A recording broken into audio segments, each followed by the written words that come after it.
Hello friend, आपका जे study classes में स्वागत है। अभी तक हम मानव जनन वाला चैप्टर पढ़ रहे हैं। आज का हमारा लेक्चर 9 है। आज हम क्या पढ़ने जा रहे हैं? सबसे पहले देखिए, आज का हमारा टॉपिक क्या रहेगा? शुक्राणु की संरचना, स्ट्रक्चर ऑफ स्पर्म। क्या? शुक्राणु या संरचना। ठीक है, अब ये ज़्यादा लंबा टॉपिक नहीं है, लेकिन हाँ इसे हम लोग मेंशन कर लेते हैं पहले। देखिए, शुक्राणु की संरचना हम लोग पढ़ने जा रहे हैं, तो हमें ये तो पता होना चाहिए ना कि शुक्राणु का स्ट्रक्चर कैसा होता है। तो देखिए, शुक्राणु का स्ट्रक्चर अगर देखा जाए तो वो कुछ इस तरह से होता है। यहाँ पे कुछ इस तरह से कर लीजिए।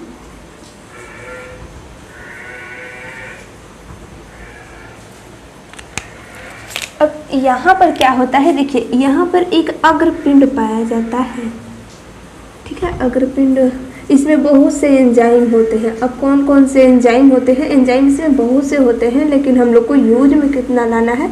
हम लोग को यूज में केवल 2 एंजाइम है। ठीक है, तो उसे हम बता देंगे कौन कौन सा इंपॉर्टेंट है। ठीक है, तो इसे हम लोग क्या कहते हैं? इसे हम लोग कहेंगे अग्रपिंडक। ठीक है, हम नाम भी इसके साथ लिखते जा रहे हैं। ठीक है, क्या कहेंगे इसे? अग्रपिंड, एक्रोसोम। ठीक है, इंग्लिश में कहेंगे क्या? एक्रोसोम। ठीक है, अब क्या होता है? देखिए, इसके बाद यहाँ पर एक संरचना इस तरह से पाया जाएगा, क्योंकि हम आपको बता चुके हैं कि शुक्राणु जो होते हैं वह हैप्लॉइड होते हैं। अब डिप्लॉइड थे, लेकिन वह कैसे हैप्लॉइड में कन्वर्ट हुए, तो इसे हमने आपको गैमेटोजेनेसिस में बता दिया कि कैसे यह इसमें परिवर्तित होते हैं। तो यह कैसा होता है? तो यह होता है अगुणित। ठीक है, तो हम यहाँ पर लिख दे रहे हैं अगुणित। ठीक है, अब देखिए इसमें क्या होता है? इसमें 2 यहाँ पर केंद्र पाया जाता है। ठीक है, अब इसमें क्या होता है? ध्यान से देखते चलिए, एकदम स्पर्म जो है इसका स्ट्रक्चर कभी कभी पेपर में पूछ देता है, तो हमें बनाना पड़ जाता है। तो देखिए क्या होता है, सबसे पहले हमने आपको बताया कि अग्रपिंडक हो गया, अगुणित होता है। इसमें 2 बिंदु पाया जाएगा। ठीक है, एक बिंदु का इससे हम लोग क्या कहेंगे, और एक जो है इसे हम लोग क्या कहेंगे? देखिए, जो पास में है, मतलब अगुणित जो केंद्र की तरफ है, मतलब इसके तरफ जो ये वाला बिंदु है, इसे हम लोग कहते हैं क्या? सेंट्रियोल, मतलब तारक केंद्र। ठीक है, सेंट्रियोल कहते हैं कि सेंट्रोसोम कहते हैं, शायद सेंट्रोसोम। ठीक है, और ये जो दूर है इससे, मतलब अगुणित से ये जो दूर है, इसको हम लोग कहते हैं क्या? दूरस्थ नली, दूरस्थ नलिका। ठीक है, दूरस्थ नलिका। अब इसके बीच में ये जो स्पेस है, इसमें क्या पाया जाता है? तो इसमें माइटोकॉन्ड्रिया पाया जाता है। ठीक है, इसमें क्या पाया जाएगा? इसमें माइटोकॉन्ड्रिया पाया जाता है। बहुत से माइटोकॉन्ड्रिया पाए जाते हैं। ठीक है, अब इन माइटोकॉन्ड्रिया का क्या कार्य है? देखिए, इस तरह से आपस में मिले हुए होते हैं। ठीक है, तो हम क्या बोले अभी तक? देखिए, बहुत ज़्यादा इंपॉर्टेंट है, प्लीज़ ध्यान से देखिएगा। इसमें अग्रपिंडक हो गया, अग्रपिंडक के बाद यहाँ पर अगुणित केंद्र, अगुणित के बाद यहाँ पर तारक केंद्र पाया जाता है, यहाँ पर दूरस्थ नलिका पाया गया, फिर उसके बाद यहाँ पर माइटोकॉन्ड्रिया पाया गया। तो इसका भी नाम हम यहीं पर लिख दे रहे हैं, माइटोकॉन्ड्रिया।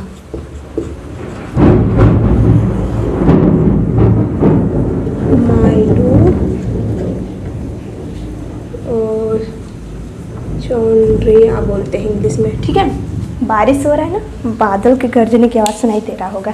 ठीक है, तो देखिए, अब इसे हम लोग क्या कहेंगे? माइटोकॉन्ड्रिया। ठीक है, अब क्या होता है? ये जो दूरस्थ नली है, यहीं से एक और नलिका निकलती है, इस तरह से नलिका निकलती है, और ये जो शुक्राणु, इसका ये भाग यहाँ पे आ गया है। ठीक है, अब ये चीज़ थोड़ा उधर निकल जाता है।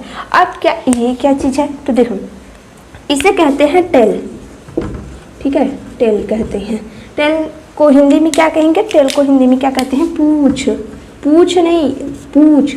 ठीक है, देखिए इतना ही भाग है स्पर्म के। कौन कौन से? अग्रपिंडक, अगुणित भाग, तारक केंद्र, दूरस्थ नलिका, माइटोकॉन्ड्रिया एंड पूछ। अब क्या होता है, ये जो अग्रपिंडक होते हैं इसमें क्या होता है कि इसमें बहुत से एंजाइम पाए जाते हैं। अब इसमें कौन कौन से एंजाइम पाए जाएंगे, तो इसमें पाए जाते हैं एंजाइम, कौन कौन से, देखिए एंजाइम इसमें बहुत से पाए जाते हैं, लेकिन हमें यूज में कौन कौन सा लाना है। एक फर्स्ट है हमारा कोरोना पेनिट्रेटिंग, कोरोना से तो सारे लोग परिचित होंगे, ठीक है, कोरोना पेनिट्रेटिंग,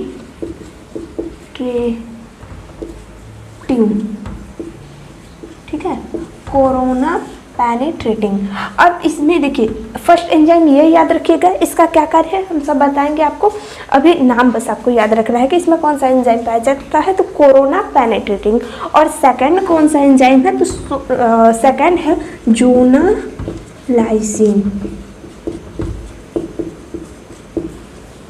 ठीक है। बस ये दो एंजाइम, बस आपको इतना पॉइंट इसमें याद रखना था। क्या क्या, एक स्पर्म हो गया, स्पर्म में ये जो आगे का सिरा है ये कुछ देर बाद आपको हम बताएंगे कि ये मतलब हट जाता है, कैसे हटता है ये सब प्रोसेस आगे के लेक्चर में आपको पता चलेगा। अभी आप लोग समझिए क्या कि एक स्पर्म होता है, इसमें अग्रपिंडक होता है जिसे इंग्लिश में एक्रोसोम कहते हैं, इसमें बहुत से एंजाइम पाए जाते हैं जिसमें से कोरोना पेनिट्रेटिंग हो गया और जोनालाइसिन हो गया, ठीक है।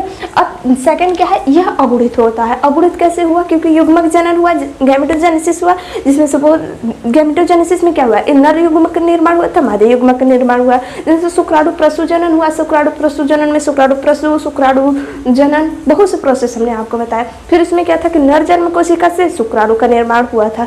अब कैसे हुआ, तो ये देखिए शुक्राणु का निर्माण हो गया। अब हमने आपको बताया था कि शुक्राणु प्रसू में कुछ संरचनात्मक परिवर्तन होते हैं जिससे शुक्राणु का निर्माण हो जाता है। अब उस संरचनात्मक परिवर्तन में ये जो शुक्राणु है इसी का संरचनात्मक परिवर्तन हुआ और इसका रूप ले लेता है। अब कैसे हुआ, तो देखिए इसमें किसका क्या कार्य हुआ। देखिए सबसे पहले अब हम कार्य देख लेते हैं। तो अग्रपिंडक में क्या हुआ कि एंजाइम पाया जाएगा, ठीक है। कार्य में अब आप देख लीजिए कि क्या होता है। एक होता है कोरोना पेनिट्रेटिंग, तो इसमें से आपको पता चल गया एंजाइम पाया जाता है। अग्रपिंडक में क्या पाया जाता है, एंजाइम पाया जाता है। कौन से एंजाइम, कोरोना पेनिट्रेटिंग एंड जोनालाइसिन। अब जोनालाइसिन क्या होता है, देखिए ये एंजाइम है। जोनालाइसिन जो होता है यह जोना पेलुसिडा एक आवरण पाया जाता है जो अंडाणु के ऊपर होता है, ठीक है। यह तो शुक्राणु हो गया, तो अंडाणु जो होता है मादाओं में जो होता है वह अंडाणु के ऊपर जोना पेलुसिडा पाया जाता है, ठीक है। तो उसको तोड़ने के लिए जो अंडाणु है उसके आवरण मतलब जैसे मान लीजिए कि ये अंडाणु हो गया, ठीक, इसके बाहर एक जोना पेलुसिडा पाया जा रहा है, तो इसको तोड़ने के लिए जोनालाइसिन यूज में लाया जाता है, ठीक है। तो आपको कार्य पता चलेगा आगे धीरे धीरे, ठीक है। अब कोरोना पेनिट्रेटिंग ये भी एक एंजाइम है और ये जो अंडाशय हो गया इसके बाहर जोना पेलुसिडा पाया जाएगा, फिर कोरोना रेडिएटा इस तरह से पाए जाते हैं, ठीक है। तो इसको तोड़ने के लिए कोरोना रेडिएटा को तोड़ने के लिए कोरोना पेनिट्रेटिंग यूज में लाया जाता है एंड जोना पेलुसिडा को तोड़ने के लिए जोनालाइसिन यूज में लाया जाता है, ठीक है। अब इसके बारे में हम आज बताएंगे, देखते हैं हो जाएगा टॉपिक, तो ठीक है, ठीक है। तो इसमें क्या हुआ, देखिए अगुणित के अंदर अब इसका समझ में आ गया ना कि एक्रोसोम क्या कार्य है, ठीक है, इस एंजाइम का क्या कार्य है। अगुणित का होने का क्या अर्थ हुआ ये भी आपको पता होगा, क्योंकि अगुणित ही तो फ्यूजन करेंगे, निषेचन करते हैं। अब क्या होगा, देखिए अब इसके बाद ये जो तारक केंद्र पाए जाते हैं, ठीक है, ये जो तारक केंद्र होते हैं यह एक्टिव होते हैं, मतलब सक्रिय होते हैं। सक्रिय तारक केंद्र मतलब एक्टिव सेंट्रोसोम होगा कि सेंट्रियोल, एक बार देख लीजिएगा ये तारक केंद्र को इंग्लिश में क्या कहते हैं, ठीक है। अब उसके बाद क्या पाया जाता है कि ये जो दूरस्थ नली पाया जाता है जिसे हम लोग कहते हैं क्या, सेंट्रियोल कहते हैं इंग्लिश में, ठीक है। अब इस सेंट्रियोल से एक तंतु निकलता है जिसे हम कहते हैं क्या, अक्षीय तंतु। अक्षीय तंतु, ठीक है, अक्षीय तंतु कहते हैं। अब ये जो अक्षीय तंतु है इसके चारों तरफ माइटोकॉन्ड्रिया पाया जाता है। अब आपको लग रहा होगा कि आखिर में इस शुक्राणु में इस माइटोकॉन्ड्रिया का क्या यूज है। देखिए माइटोकॉन्ड्रिया का क्या यूज है, यहाँ पर लिख दे रहे हैं, स्टार मार्क करके नोट कर लीजिएगा। माइटोकॉन्ड्रिया जो है, माइटोकॉन्ड्रिया, ठीक है, माइटोकॉन्ड्रिया शुक्राणु को गति प्रदान करता है। या फिर कह सकते हैं शुक्राणु को ऊर्जा देने का कार्य करता है, ऊर्जा देने का कार्य करता है, या फिर मेरे हिसाब से गति कहेंगे तो ठीक रहेगा ज़्यादा, ठीक है, गति। देखिए माइटोकॉन्ड्रिया के कारण ही शुक्राणु गति देने का कार्य करता है, ये तो ठीक है। जैसे शुक्राणु जो है आपको हमने बताया था कि अंडाशय में क्या होता है कि फैलोपियन नलिका में अंडाणु रहता है, वहाँ पर ये शुक्राणु जाकर के फ्यूजन करता है, ठीक है। जब ये शुक्राणु वहाँ पर जाएगा, अब बताइए ये जो अगर देखा जाए इस तरह से मादा का योनि होता है, ठीक है। अब यहाँ पर शुक्राणु है, यहाँ से यह जा रहा है, यहाँ पर अंडाणु है, यहाँ से यहाँ तक जाने के लिए कैसे जाएगा, तो हम बार बार कहते हैं तैरते हुए जाएगा। तो ये तैरने के लिए इसे कहाँ से ऊर्जा मिलती है, तो यह मिलती है माइटोकॉन्ड्रिया से, ठीक है। अभी इसका भी बहुत सा कार्य है कि कब तक मिलेगा कब तक नहीं मिलेगा, ठीक है। तो ये चीज़ आपको पता चलेगा। अब आपको पता चल गया कि ये जो शुक्राणु है ये अंडाणु के पास कैसे जाता है, ये तैरते हुए जाता है कैसे, और इसमें तैरने की जो क्षमता है, जो शक्ति है, वह कहाँ से आता है, तो वह माइटोकॉन्ड्रिया के द्वारा आता है, ठीक है। यहाँ तक क्लियर हुआ कि नहीं। अब इसमें क्या होता है, अक्षय तंतु हमने आपको बता दिया है। इसे ये क्या होता है, यह लास्ट पॉइंट होता है, टिल ये हो गया टेल, और ये होता है इस शुक्राणु का अंतिम पॉइंट। तो मुझे लगता है कि शुक्राणु की संरचना जो है कैसी होती है आपको पता चल गया होगा, ठीक है। अब हम लोग क्या पढ़ने जा रहे हैं, देखिए अंड जनन। अंड जनन देख लेते हैं कितना टाइम हो पहले, एक बार आप देख लीजिए इस टॉपिक से रिलेटेड कहीं पर भी डाउट कुछ तो नहीं है, ठीक है। तो शुक्राणु के संरचना में मुझे नहीं लगता कि अब कोई दिक्कत होगा यहाँ पर आपको पढ़ने में। तो अभी मतलब आज का टॉपिक हम यहीं तक रहने देते हैं, इसके बाद वाले में हम आपको बताएंगे अंड जनन क्या होता है। मतलब देखिए शुक्राणु से हमने एन फॉर्म में कन्वर्ट कर लिया, इसी तरह अंडाणु होगा, ठीक है। अंडाणु जो होता है यह 2n के फॉर्म में होता है, इसमें भी बहुत सी प्रक्रिया होती है, तब जाकर के ये जो अंडाणु है यह n में कन्वर्ट होता है। इसी के साथ एक ध्रुवीय केंद्र बनता है, सब बताएंगे किसका क्या कार्य है, ठीक है। तो अभी आप देख लीजिए कि इतना समझ में आ रहा है कि नहीं आपको कि शुक्राणु की जो संरचना है वह कैसा होता है, ठीक है। तो आज का लेक्चर कैसा रहा दोस्तों, आप हमें ज़रूर कमेंट बॉक्स में बताइएगा। Thank you.